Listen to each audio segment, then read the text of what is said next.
My name is Vidhur Chandra. I'm the Managing Director, Status Steel. Welcome to Innovate Bharat.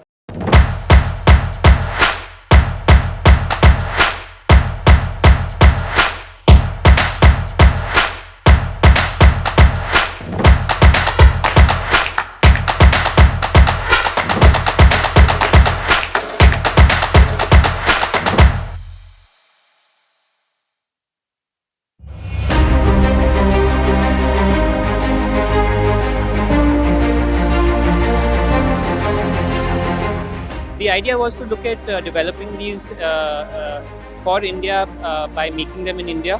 And so we set up this manufacturing plant about 2 years back, where we are doing self-drilling screws for the whole PEB sector. So if a person is putting up a PEB building, whether he needs self-drilling screws for roofing applications, sheeting applications, for metal deck applications, even for boarding, for example, cement boards, gypsum, they can come to us and we have this entire range available.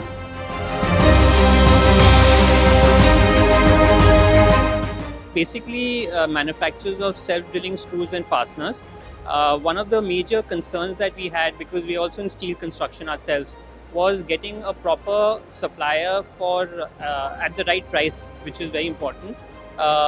So in order to bridge that gap, we decided to go and start manufacturing these screws. And now we're doing it for, basically, if a person is putting up a steel framing building or a PEB building, they can come to us and they'll get all their fasteners at one place. So whether they're doing roofing, they're doing sheet working, they're doing decking, all board fixing, whether cement boards or gypsum, we're basically catering to all these sectors and applications.